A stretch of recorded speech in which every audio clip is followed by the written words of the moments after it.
4 in the morning. The Philippine Sea. The Chinese Type 096 submarine drifted in the deep thermal layer, its hull groaning under the weight of 300 meters of Pacific water.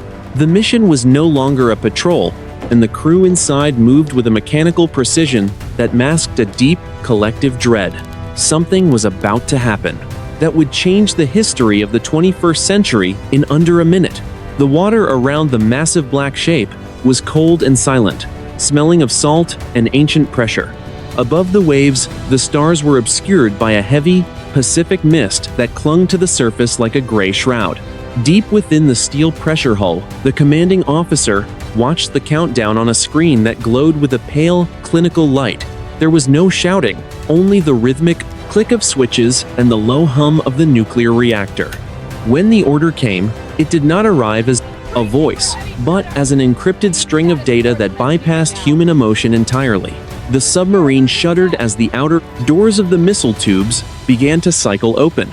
Thousands of tons of seawater were displaced in an instant, creating a low-frequency rumble that vibrated through the hull and into the bones of every sailor on board. Inside tube number 1, the DF-5 ballistic missile sat in its cradle, a monument to 3 decades of engineering and strategic ambition. The cold launch system engaged, a massive burst of high-pressure gas punching the multi-ton missile upward. It broke the surface of the Philippine Sea with a roar that was lost to the empty horizon, a white pillar of fire erupting from the water and tearing through the morning mist. 2 seconds later, tube number 2 followed. Then tube number 3.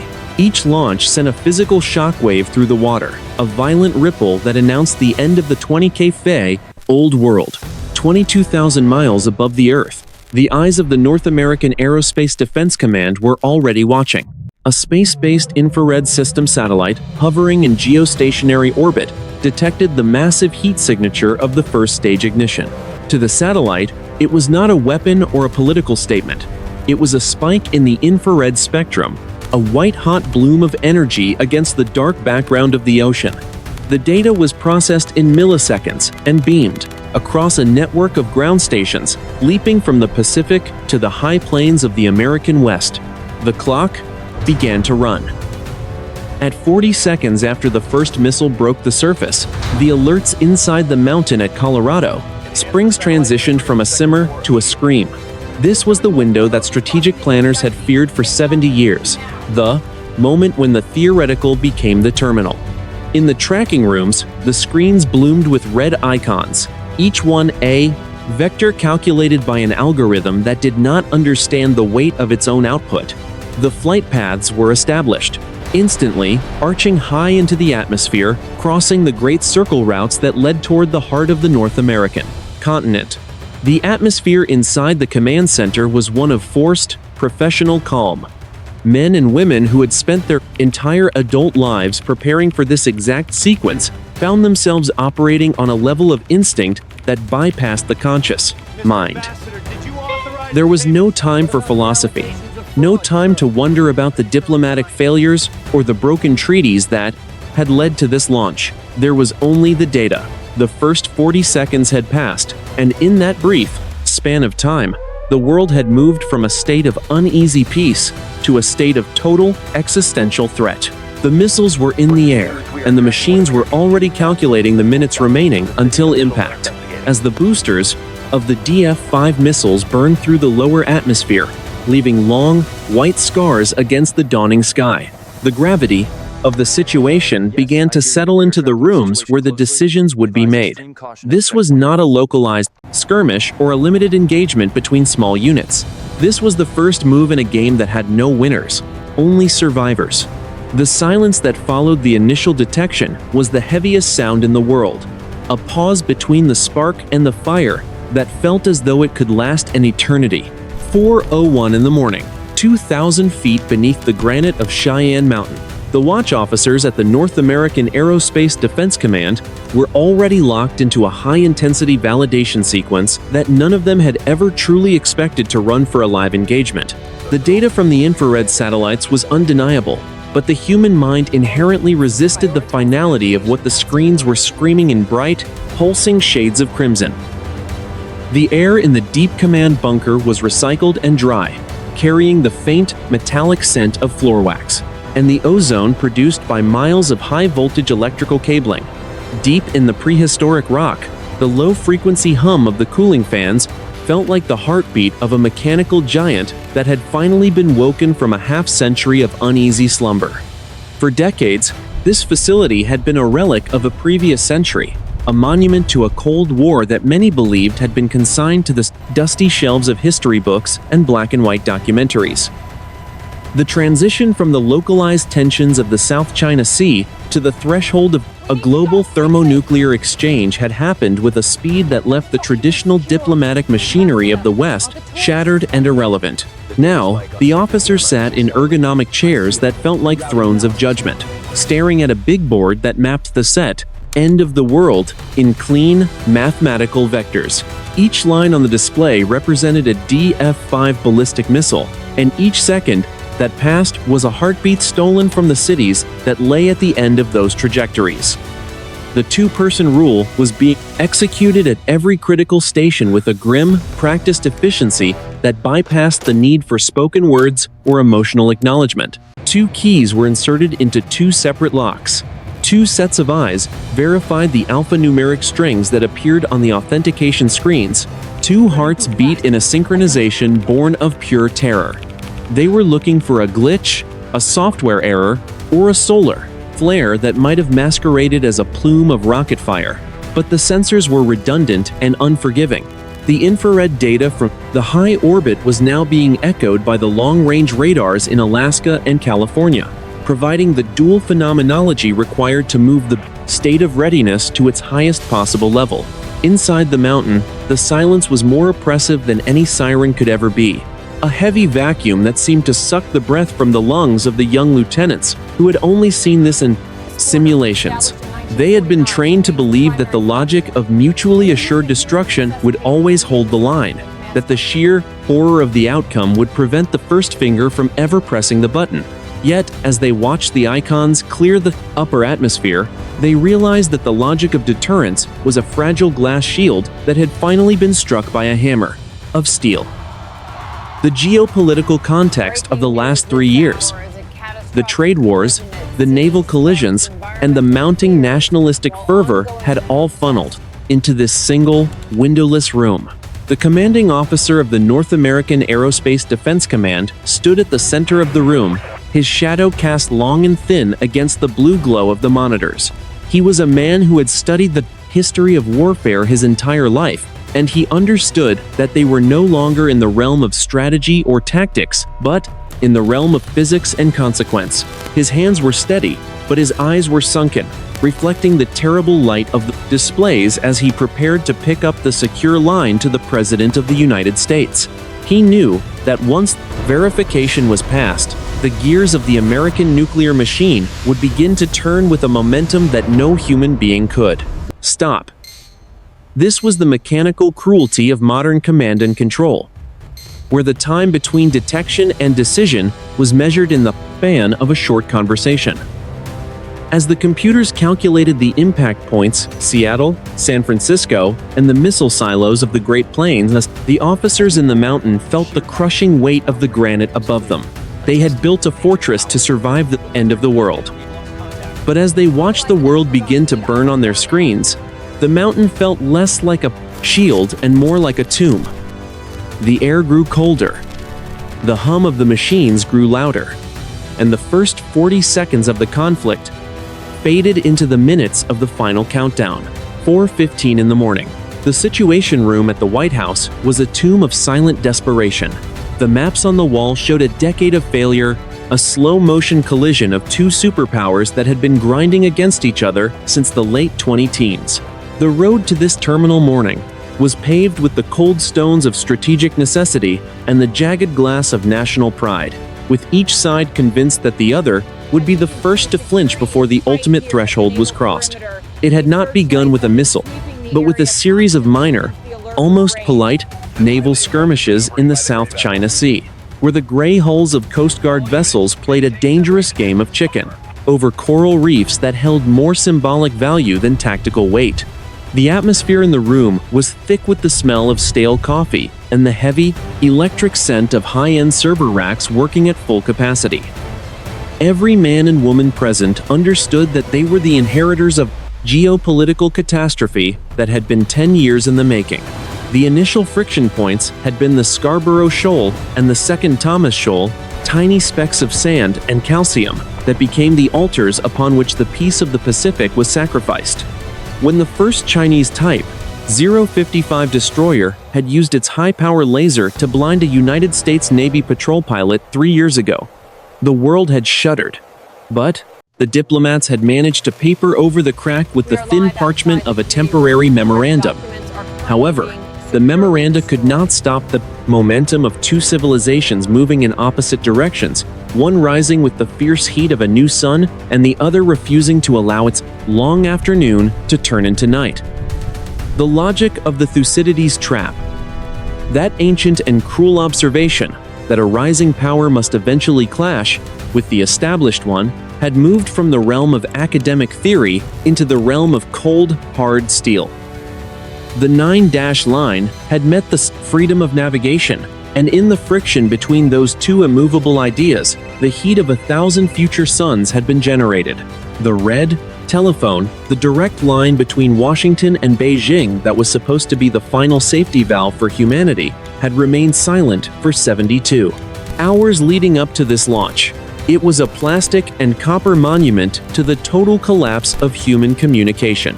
A testament to the fact that when the stakes become existential, the talking stops and the machines take over.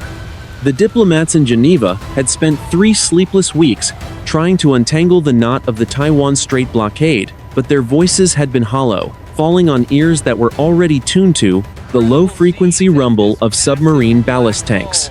On the Chinese side, the narrative was one of century-old humiliations finally being corrected by the weight of modern ballistic technology, a belief that the Pacific was a cradle that the United States had no inherent right to occupy. For the Americans, it was the defense of a global order that had stood for 80 years, a conviction that if they retreated from a close, single reef in the Spratly Islands, the entire structure of international law would come apart like a cheap suit in a heavy rain. These two ideologies were the tectonic plates of the 21st century, and their slip was now measuring 10 on the Richter scale of human survival. The air in the corridors of power felt like the air in a sick room, heavy with the knowledge that the time for medicine had passed. History would eventually record, if anyone remained to write it, that the war did not start because of a single accident or a rogue commander. It started because of 1,000 small, rational decisions that combined to create a scenario where the only remaining move on the board was the unthinkable. The tragedy of this moment was not a lack of intelligence, but a lack of imagination, an inability to believe that the fire would actually fall until the sky was already white with the heat of the first stage ignition. Now, as the DF-5 missiles crossed the boundary of the upper atmosphere, the weight of those 10 years of failure pressed down on the survivors in the boundary room. They had built a world of high-speed fiber optics and global trade. Yet, they had failed to master the primitive art of not bent, killing each other over shadows and lines in the water. The silence in the Situation Room was the same silence that had preceded the guns of August in 1914, a heavy, airless pause where the world realized that the momentum of history had finally outrun the wisdom of its leaders. 4:20 in the morning. Air Force One, 35,000 feet above the darkened, sleeping grid of the American Midwest. The modified Boeing 747, known in military parlance as the VC-25, banked slightly to the west, its 4 massive engines vibrating, with a low, rhythmic growl that resonated through the floorboards and into the bones of the commander-in-chief. Inside the flying oval office, the air was pressurized and sterile, smelling of expensive leather, recycled oxygen, and the faint, bitter tang of overbrewed coffee.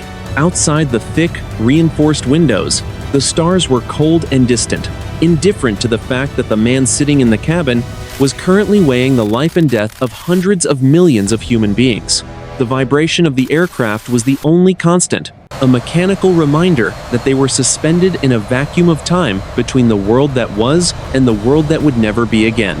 The President of the United States sat at the heavy desk, his face illuminated by the pale, ghostly blue light of a secure tablet that displayed the telemetry from Cheyenne Mountain. Across from him, the military aide held the heavy black satchel, the leather-bound emergency satchel colloquially known as the football open on the coffee table. Inside was not a button, but a collection of laminated cards and a simplified menu of destruction. A list of options that had been refined over 8 decades of nuclear theory.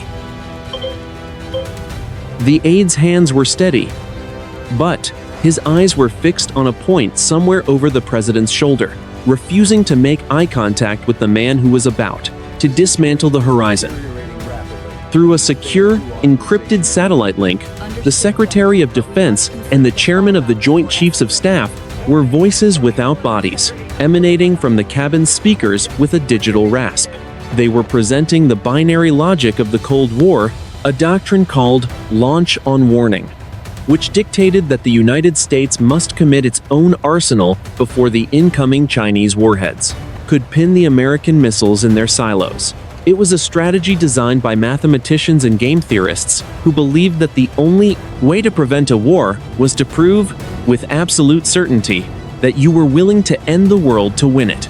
But as the minutes ticked away on the flight deck's clocks, the president realized that winning was a word that had lost its meaning somewhere over the Philippine Sea.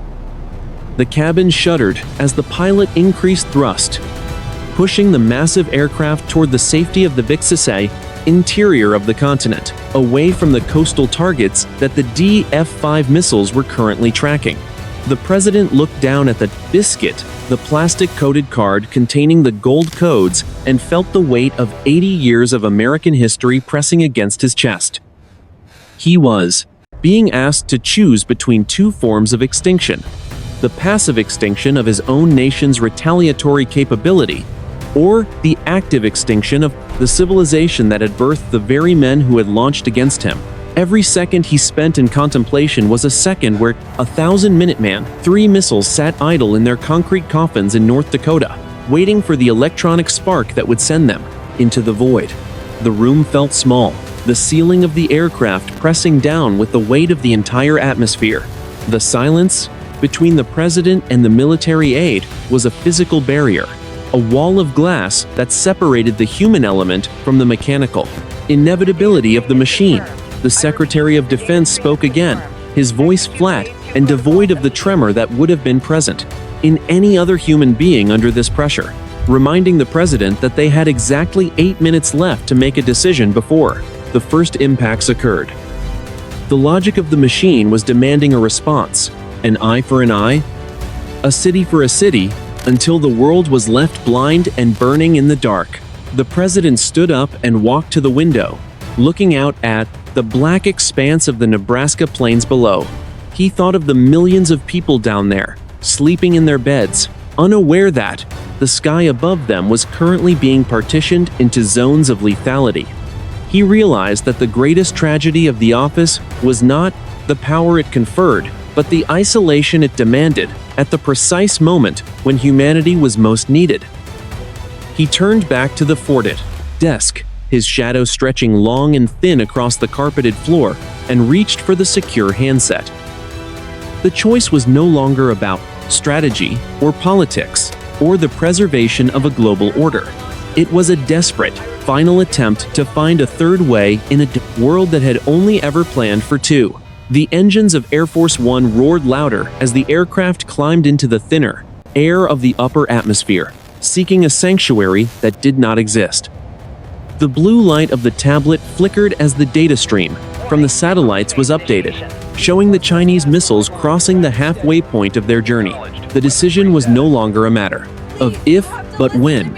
And as the president's fingers closed around the handset, the recycled air of the cabin felt colder than the vacuum of space. The 40-year-long shadow of the nuclear age had finally reached the noon of its existence, and the man in the aircraft was the only one left to decide how long the sunset would last. High above the atmosphere, The United States Space Force tracking satellites were the first to witness the silent transition of the DF-5 missiles into the vacuum of orbit. Today was the day the billion-dollar eyes in the sky were no longer mere sentinels, but the primary target of a kinetic storm that threatened to blind the American command structure before the first city could burn. Could the machines held in the freezing dark of space find the needles in the cosmic haystack before the warheads began their terminal descent?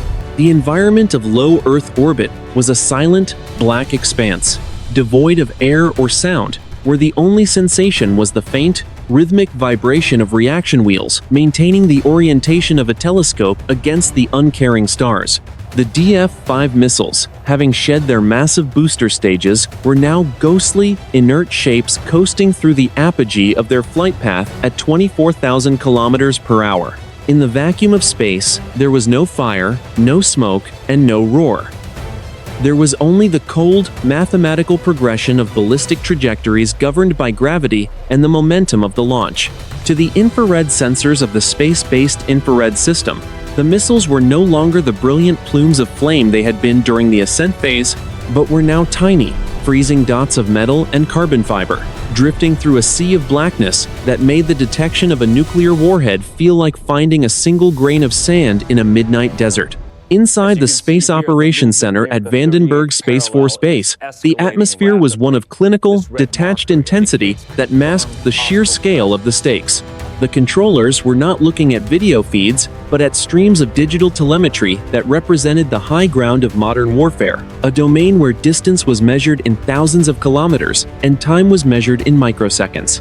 They were attempting to maintain a lock on the incoming threats while simultaneously monitoring for counterspace maneuvers from Chinese satellites that were rumored to carry high-power microwave weapons or kinetic kill vehicles.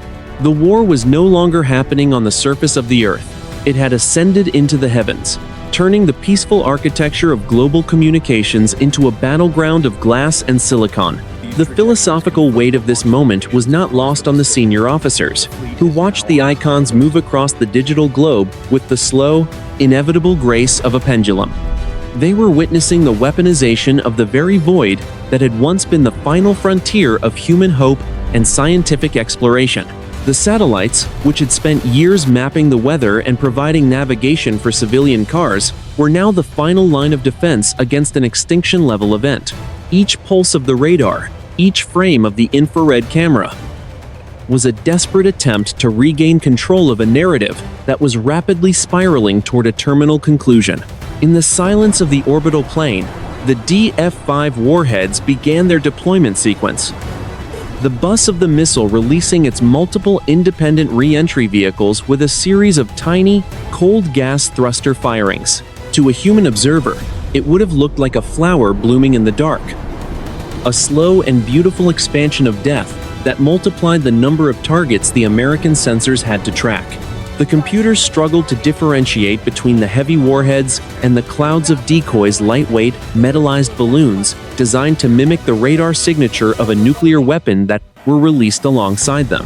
This was the mid-course phase of the engagement, a high-stakes shell game played at the edge of the atmosphere, where a single miscalculation would result in the loss of a city.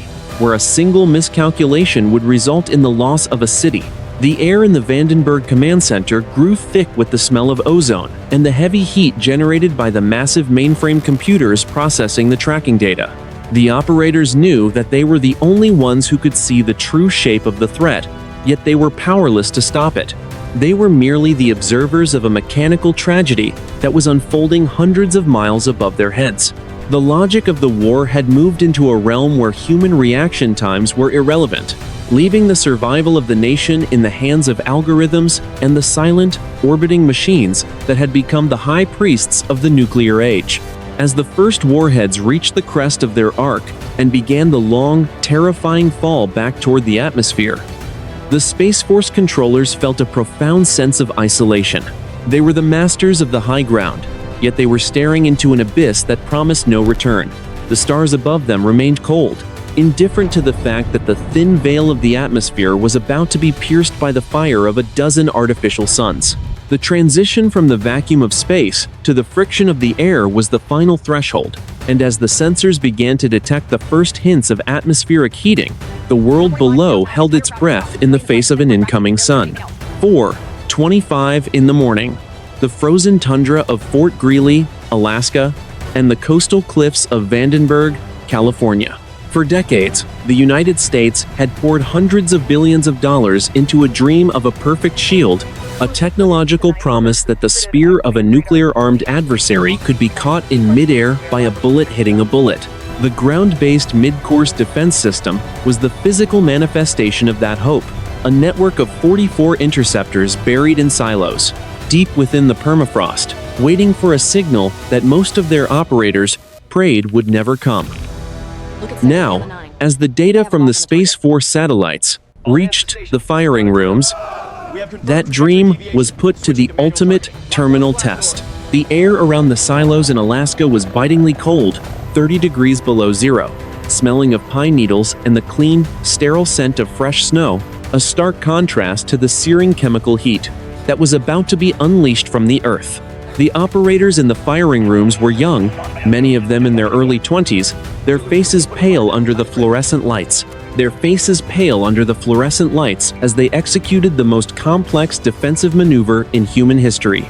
The doctrine of the shot-look-shot sequence required them to launch multiple interceptors at each incoming threat, a mathematical necessity dictated by the terrifying speed and unpredictable decoys of the foreign military missiles. There was no room for hesitation, no time for the moral weight of the moment to settle into their chests. They were cogs in a machine of high-speed physics, their fingers moving across keyboards to authorize the release of the most sophisticated weapons ever built. The ground began to groan as the massive steel silo lids slid back, a mechanical grinding that echoed across the empty Alaskan wilderness. The launch command was sent through a redundant fiber optic network, an electronic spark that ignited the solid rocket boosters.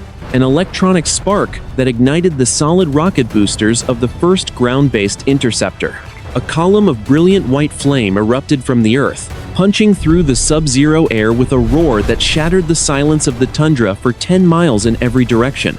The heat blast washed across the launch complex, instantly vaporizing the frost on the nearby fences, and turning the dark morning sky into a bleached white canvas of exhaust and fire. 3 seconds later, another interceptor shrieked off its pad, followed by a third, their white trails of smoke arching high over the Pacific like the ribs of a giant, ghostly cathedral. High above the atmosphere, 200 miles above the dark waters of the ocean, the first ground-based interceptor. 200 miles above the dark waters of the ocean, the first ground-based interceptor shed its final booster stage, releasing the exo-atmospheric kill vehicle into the vacuum of space. The kill vehicle was a masterpiece of lethal precision, a small, independent craft, equipped with its own infrared seeker and cold gas thrusters, designed to find the incoming warhead by its heat signature, against the cold background of the void. It did not carry an explosive warhead. It relied entirely on the sheer, staggering power of kinetic energy. Moving at a combined closing speed of over 24,000 kilometers per hour. The collision was a silent, blinding event in the darkness of the orbital plane. The exo-atmospheric kill vehicle found the center of the foreign military warhead, and the two objects, each moving faster than a high-powered rifle bullet, slammed into one another with a force that defied conventional description. The kinetic impact instantly converted the solid steel and specialized electronics of both machines into a cloud of incandescent plasma and jagged fragments. The warhead did not explode in a nuclear flash, but it was obliterated nonetheless, shredded into a million pieces of glowing debris that began to scatter across the stars like a handful of diamonds thrown into a fire. The remaining foreign military warheads and their clouds of decoys reacted to the impact with a mechanical, programmed indifference. Two of the decoys were struck by secondary fragments from the first collision and were sent tumbling out of their trajectories, their thin metallic skins torn open, revealing the empty voids within. The primary foreign military warheads adjusted their orientation, their internal computers struggling to maintain their paths toward the mainland, even as the next wave of interceptors closed in. One warhead was struck on its side by a second kill vehicle, the impact severing the guidance section and sending the heavy re-entry vehicle spinning wildly into a lower orbit, where it would eventually burn up uselessly in the thick air of the atmosphere. The immediate aftermath was a chaotic, expanding graveyard of man-made glass and metal, a new ring of debris that circled the Earth, as a monument to the first time a nuclear strike had been met with a kinetic response. The radar screens at NORAD showed a confusing jumble of primary targets and secondary fragments, a digital fog that made it nearly impossible to tell how many of the foreign military missiles were still active. The first exchange was over in less than 90 seconds, but the silence that followed in the command centers was not one of relief. It was the silence of people who knew that the shield had held for now, but that the sword was still falling, and the numbers were never in the favor of the defender. 4:45 in the morning. The Philippine Sea, south of the original launch coordinates, Carrier Strike Group 5, led by the nuclear-powered aircraft carrier USS Ronald Reagan, was no longer a symbol of power projection.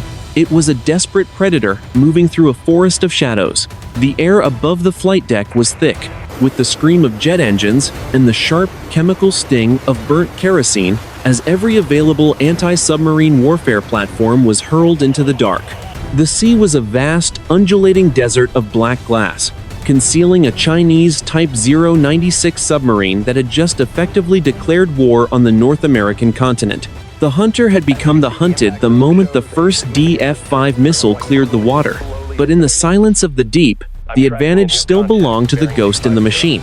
Inside the carrier's ASW module, the Anti-Submarine Warfare Command Center, the atmosphere was one of hushed, lethal focus. The room was bathed in a dim red light to preserve night vision, and the only sound was the rhythmic, digital chirp of sonobuoy data being processed by banks of high-speed computers. The acoustic technicians sat with heavy headphones pressed to their ears, straining to hear a single mechanical flaw, a pump vibration, a misaligned turbine, or the faint hiss of a ballast tank against the overwhelming roar of the Pacific Ocean. They were looking for a needle of steel in a mountain of moving water, and every second they failed to find it was a second closer to a potential second volley of missiles. 10 miles ahead of the carrier, an MH-60 Sierra helicopter hovered 50 feet above the white-capped swells, its dipping sonar transducer lowered into the depths like a silver fishing line. The pilots watched their instruments with wide, bloodshot eyes, feeling the spray of salt water against the fuselage and the heavy vibration of the rotors fighting the morning wind. Below them, the transducer sent out a pulse of sound, an active ping that tore through the silence of the deep like a physical blow.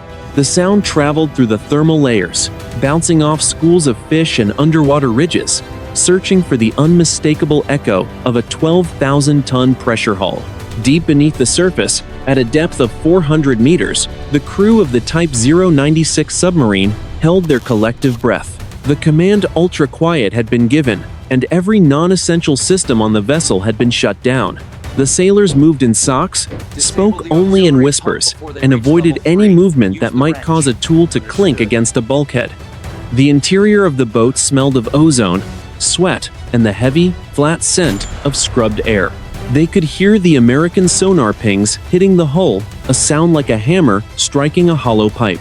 Each one a reminder that the surface of the world was now occupied by an enemy that wanted them dead. The Chinese commanding officer stood at the center of his control room, his hand resting on the cold steel of the periscope housing. He knew that the launch of the ballistic missiles had effectively turned his boat into a lighthouse, a beacon of thermal and acoustic energy that the Americans would never stop tracking. His only hope was to layer a sharp boundary of water temperature and salinity that could bend and distort sound waves, creating acoustic blind spots, where a submarine could hide even from the most advanced sonar. He ordered the boat deeper, feeling the hull groan and pop as the pressure of the Pacific increased, a terrifying symphony of stressed metal that echoed through the narrow corridors. Above the waves, the hunt intensified as a Pate Poseidon maritime patrol aircraft banked low over the horizon, dropping a pattern of 30 sonobuoys into the water. The sea was now a grid of acoustic sensors, each one transmitting data back to the strike group, creating a multi-dimensional map of the underwater battlefield. The tactical commander on the USS Ronald Reagan watched as a faint, blurry contact appeared on his screen, a possible signature that matched the acoustic profile of a Type 096. It was a ghost, a flicker of data that vanished as quickly as it appeared, but it was enough. The order was given to the escorting destroyers to close the distance and prepare for a kinetic engagement. The weight of the situation was a physical presence in the room, a crushing pressure that made every breath feel like an effort. They were hunting a vessel that carried enough nuclear fire to erase every major city on the West Coast. Yet, the engagement itself would be fought with torpedoes and depth charges, weapons that felt primitive in the face of the technological apocalypse happening above the atmosphere. The ocean remained indifferent to the drama, its cold, dark currents moving with a slow majesty that made the machines of men look like toys. The shadows were deep, the stakes were absolute, and the first side to blink would be the first to vanish into the crushing embrace of the deep. 4:50 in the morning. Over the American Midwest. The E-6 Bravo Mercury command and control aircraft, known to the military as the Looking Glass, banked in a wide, lazy circle that defied the frantic urgency of the data streaming into its belly. The air inside the windowless fuselage was cool and dry, smelling of ozone, static electricity, and the metallic tang of high-output cooling fans. For the crew of the United States Strategic Command, the world below was no longer a patchwork of cities and farms, but a series of interconnected nodes in a network of survival and destruction. The vibration of the four jet engines was a low-frequency hum that seemed to synchronize with the beating of 40 human hearts, all waiting for the one order that would finalize the end of the century. The logic of attrition was a cold, mathematical monster that had been fed by decades of nuclear theory, and now it was hungry. In the specialized world of strategic warfare, the doctrine of launch on warning was not a choice made by men, but a mechanical trap designed to ensure that no aggressor could ever hope for a splendid first strike. The concept was simple and terrifying. If the sensors detected an incoming flight of missiles, the defender must launch their own arsenal before the enemy warheads could impact the silos. It was a use-it-or-lose-it scenario, where the decision window was compressed into a mere 24 minutes. The machinery of command was designed to outrun the speed of thought, moving with a momentum that left no room for the messy, slow-moving nuances of human diplomacy. Below the wings of the Looking Glass, hidden beneath the thick soil of North Dakota, Montana, and Wyoming, 400 Minuteman, 3 missiles sat in their concrete coffins. Each one was a monument to the terrifying efficiency of the Cold War, a machine that could travel halfway around the planet in under half an hour. The young officers in the launch control centers, buried 60 feet underground, were currently holding the physical keys that could unlock the fire. They were not thinking about the geopolitical failures or the history of the South China Sea. They were focusing on the checklists, the authentication codes, and the steady, green lights of the status boards. The logic of attrition demanded that they be ready to fire, because the machines in the sky told them the sky was already falling. The philosophical weight of this moment was a crushing pressure that made the recycled air of the aircraft feel thin and insufficient. The commanders on board the Mercury aircraft understood that they were the high priests of an automated war, presiding over a ritual that had been rehearsed for 70 years. If they launched, they would be executing a death sentence on tens of millions of people they would never see. If they did not launch, they risked the total decapitation of their nation's ability to respond, leaving the world to a power that had already proven its willingness to cross the nuclear threshold. There was no moral high ground in the logic of attrition, only a ledger of casualties that favored the side that struck with the greatest weight. The environment inside the command cabin was one of forced, clinical detachment. Every sensor reading was verified by 2 people. Every coordinate was cross-referenced by 3 different computers. The red-lit displays showed the results of the first interceptor wave over the Pacific, indicating that while the shield had held for the moment, the foreign military's second wave was already being prepared. The second ripple was the nightmare of the strategic planner. The follow-up strike designed to overwhelm the remaining defenses and finish what the first wave had started. The logic of the machine dictated that the only way to stop the second ripple was to destroy the launchers before they could fire again. As the clock ticked toward 5 in the morning, the silence inside the looking glass became a physical entity, a heavy shroud that blotted out the hum of the electronics. They were staring into an abyss where the only rational move was to jump.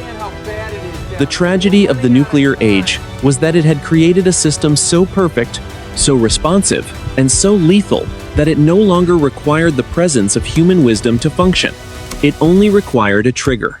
The aircraft continued its circle over the sleeping heartland, a silver ghost in the pre-dawn light, while the commanders waited for the president to decide if the logic of attrition would be the final word in the history of the human race. The sun began to touch the very edge of the eastern horizon, a thin line of pale gold that promised a morning that half the world might never see. The mechanical speed of the command and control network was now moving at the speed of light, bypassing the emotional capacity of the people who inhabited it.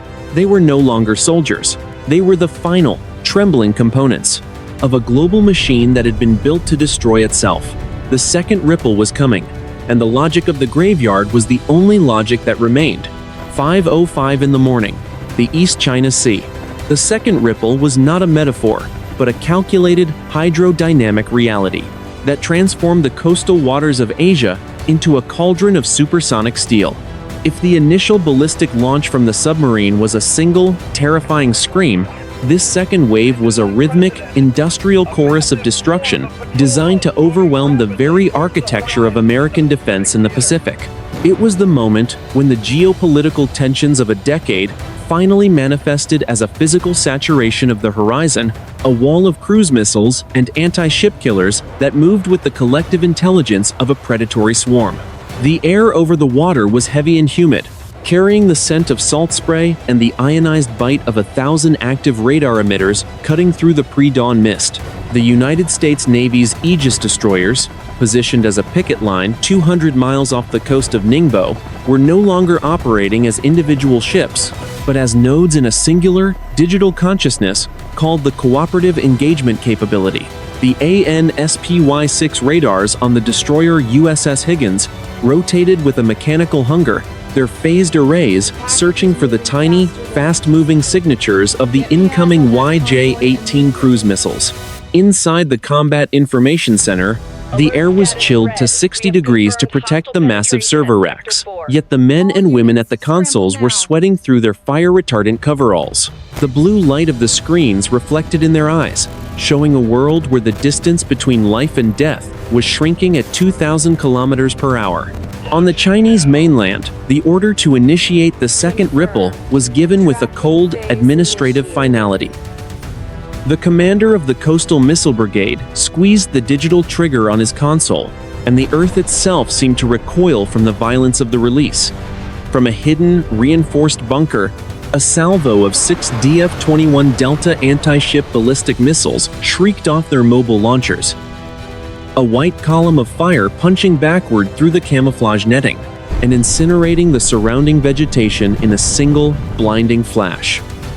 The heat blast washed across the concrete pad, melting the rubber on the transport tires, and leaving a scorched, black circle that smelled of high-grade propellant and burnt earth.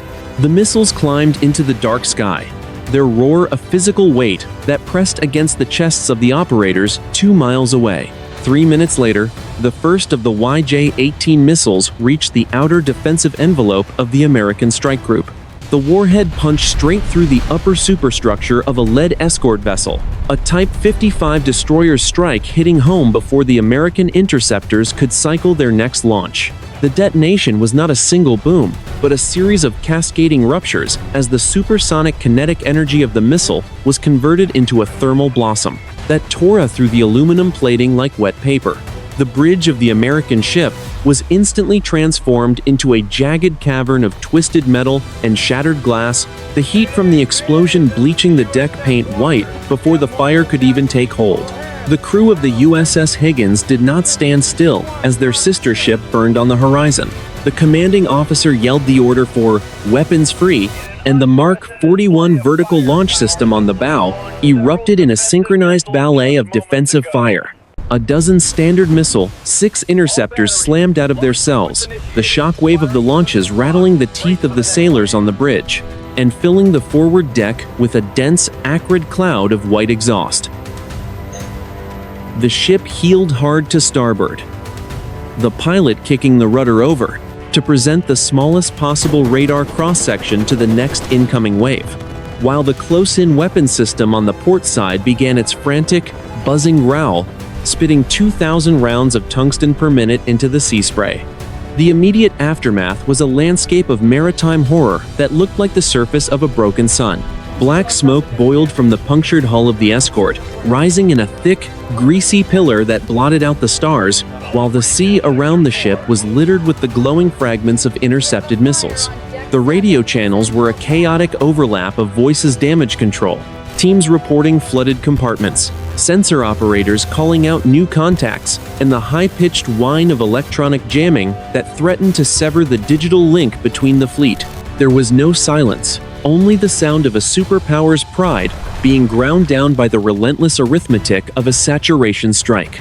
As the sun began to lift over the curved edge of the world, the second ripple had left the East China Sea in a state of terminal agitation. Both sides had committed their most advanced machines to a duel that had no historical precedent, and both sides were discovering that the cost of modern war was measured in the total evaporation of the hardware they had spent decades building. The missiles were still coming, the interceptors were running low, and the logic of the machine was now the only law that governed the waves.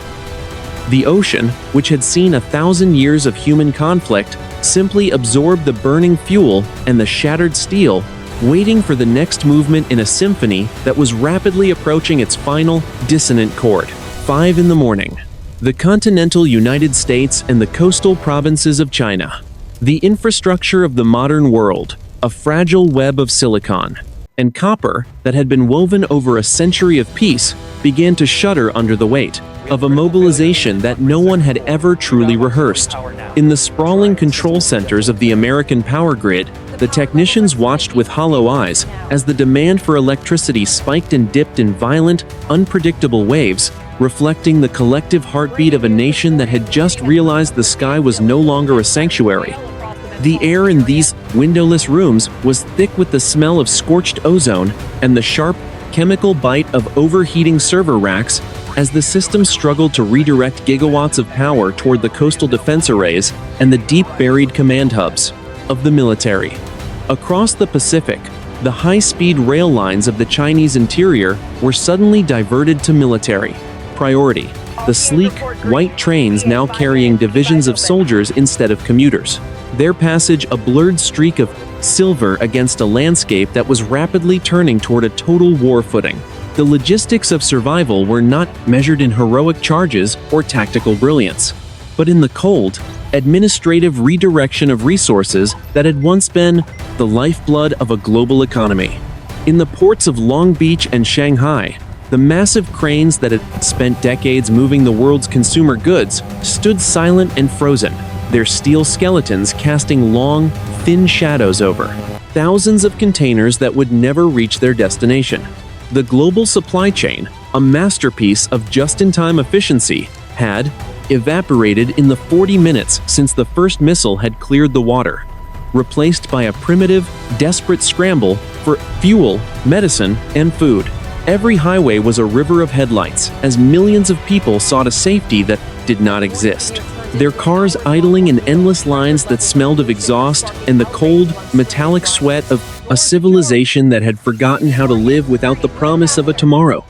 Inside the hospitals of the promise of the prom, great coastal cities, the atmosphere was one of silent, clinical panic as the emergency protocols were activated with a speed that bypassed human comprehension.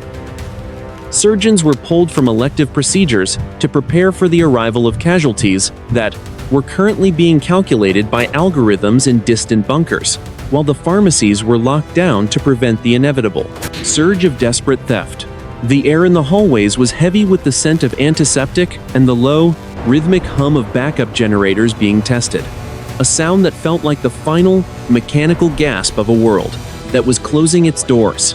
There was no shouting, only the quiet, efficient movement of professionals who understood that they were the final line of defense for a population that was about to be broken by the weight of its own technological ambition. The redirection of national resources was a slow-motion catastrophe that revealed the terrifying fragility of the 20th century's achievements.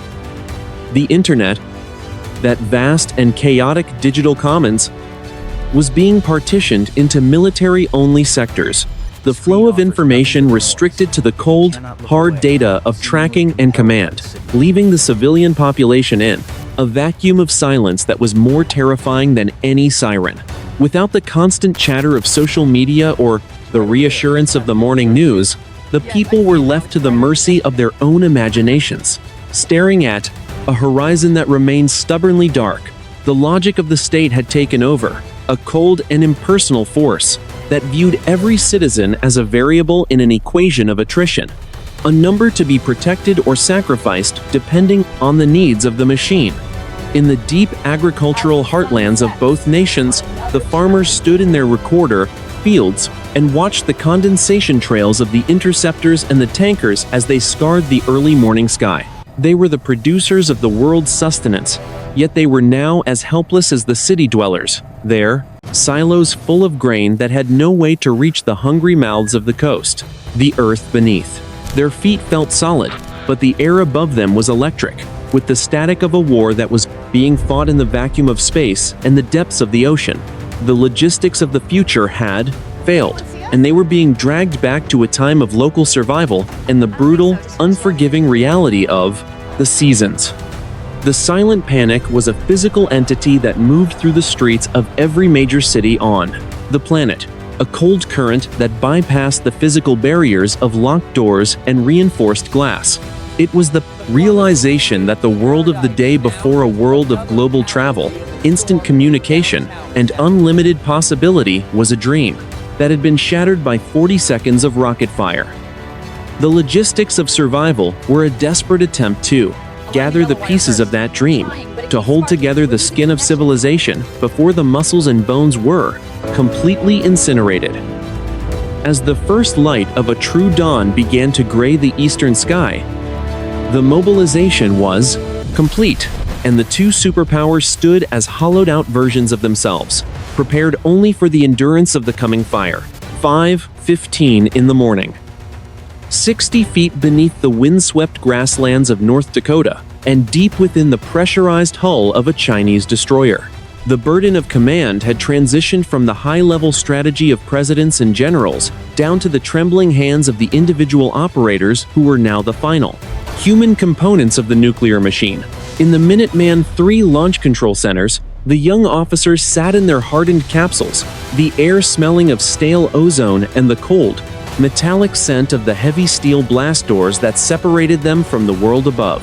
They had been trained for years to view the 12-digit authentication codes as mere data, a sequence of numbers to be verified and entered with mechanical precision, but now those digits felt like leaden weights in their minds.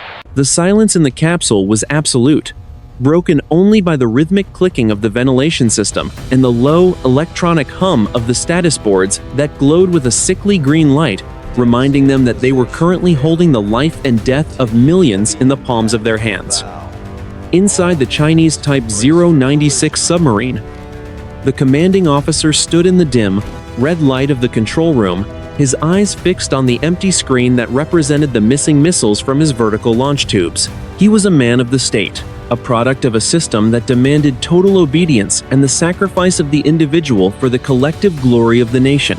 Yet he could not shake the sudden, hollow realization that he had just committed an act that had no precedent in human history. The damp, recycled air of the boat felt like it was pressing against his chest, a physical manifestation of the gravity of his decision as he waited for the order to fire the second volley or to dive and run from the American hunters closing in on his position. He looked at the faces of his young sailors, most of whom were barely out of their teens, and saw not the fire of revolutionary fervor, but the wide-eyed, silent terror of children who had realized the playground was burning, The psychological weight of the two-person rule was no longer a theoretical safeguard, but a shared, agonizing prison for the men and women who were required to turn the keys in synchronization. In the silos of the American West, the two-man teams sat at their consoles, their eyes locked on each other as they prepared to execute the final sequence that would send the Minuteman III missiles into the void. There was no room for political ideology or nationalistic pride in that moment.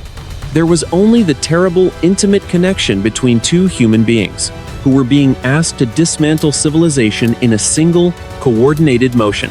Their hands were steady by the force of habit, but their eyes were sunken and hollow, reflecting the cold, clinical light of the machines that had finally outrun the wisdom of the people who built them. On the bridge of the aircraft carrier, the naval officer watched the horizon as the first hints of a true morning began to reveal the black smoke of the burning naval warships in the distance.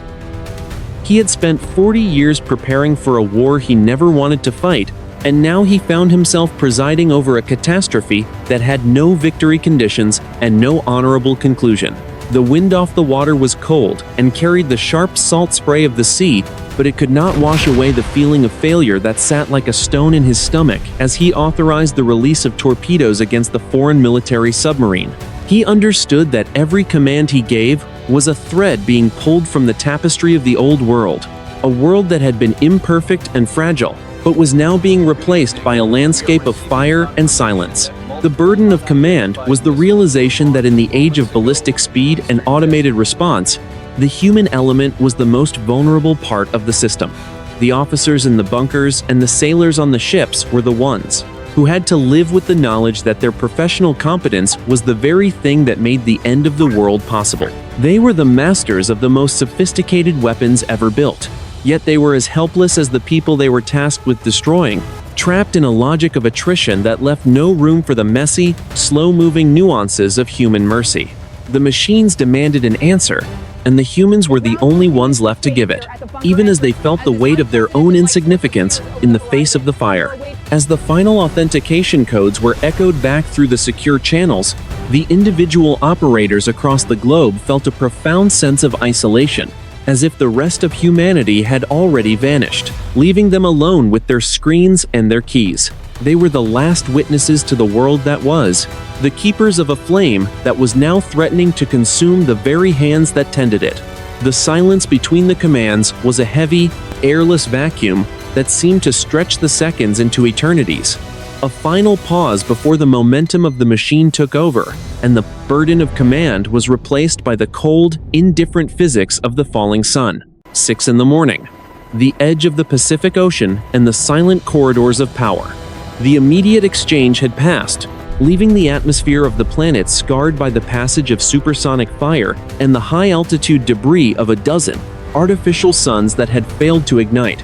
The ballistic missiles that had survived the interceptor shield had been redirected or neutralized in the final seconds of their flight, their warheads failing to find the centers of the cities they were intended to erase. Yet the victory was a hollow, ashen thing that tasted of copper and cold sweat.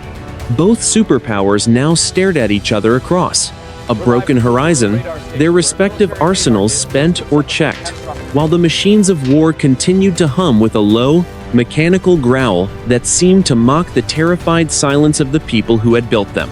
The world was not destroyed in a single, final flash, but it was irrevocably changed, left in a state of terminal exhaustion where the old certainties of global order had been burned away by 38 minutes of existential terror. In the waters of the Side, Philippine Sea, the naval aircraft carrier and its remaining escorts drifted through a graveyard of glowing fragments and iridescent oil slicks, the ocean surface reflecting a sky that was now a bruised, unnatural shade of purple. The hunt for the Type 096 submarine had ended in a stalemate of shadows, with the foreign military vessel vanishing into the deep thermal layers, leaving the military strike group to count the cost of a defense that had been as expensive as any defeat. The sailors on the decks stood in silence, watching the smoke from the burning destroyers rise in thin, black pillars that seemed to prop up the heavy, overcast sky, their faces etched with the realization that they were the survivors of a conflict that had no name and no honorable resolution. The sea remained indifferent, its cold currents moving with a slow, ancient majesty that made the violent spasms of human technology look like the flickering of a dying candle in a vast and windless room. The diplomatic channels, which had been silent during the descent of the fire, began to flicker back to life with a tentative, mechanical rhythm, the voices of the survivors sounding hollow and small against the backdrop of the global catastrophe.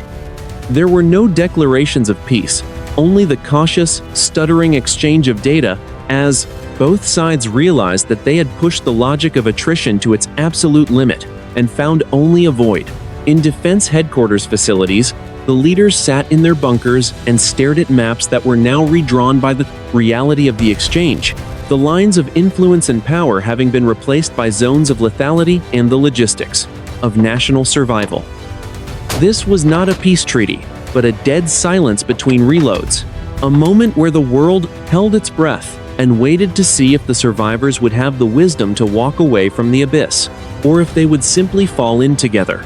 The Iron Horizon was the new reality of the 21st century, a world where the shadow of the nuclear age had finally touched the ground and left a permanent, chilling frost. The high-speed fiber optics and the global markets were being replaced by the primitive mechanics of local survival, the grand ambitions of two rising civilizations having been ground down into a desperate struggle to keep the lights on and the water flowing. The stars above remained cold and fixed, indifferent to the fact that the thin veil of the, quote, atmosphere was now cluttered with the wreckage of the very machines that were supposed to guarantee security, creating a ring of jagged steel that would circle the Earth for 1,000 years. It was a monument to a civilization that had mastered the art of destruction, but had failed to learn the simple, essential language of not killing itself over lines in the water. The philosophy of the war had shifted from the pursuit of victory to the endurance of consequence, a realization that in the age of ballistic speed, the only true winner was the silence that followed the impact. The two superpowers stood like two exhausted boxers in a dark ring, both too broken to strike another blow, but too proud to admit that the fight was over, while the world around them began the slow, agonizing process of counting the dead and the disappeared. The fire had been stayed for now, but the heat remained, a simmering, invisible tension that would define the lives of every human being left on the planet.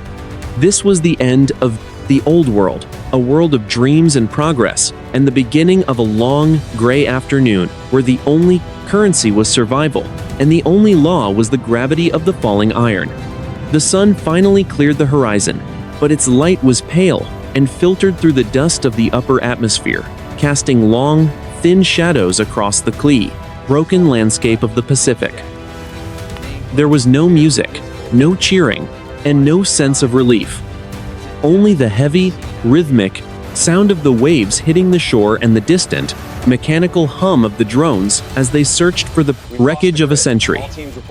The war had not ended because of a treaty or a surrender. It had ended because the machines were empty and the people were hollowed out, leaving only the Iron Horizon to mark the place where a world had once been.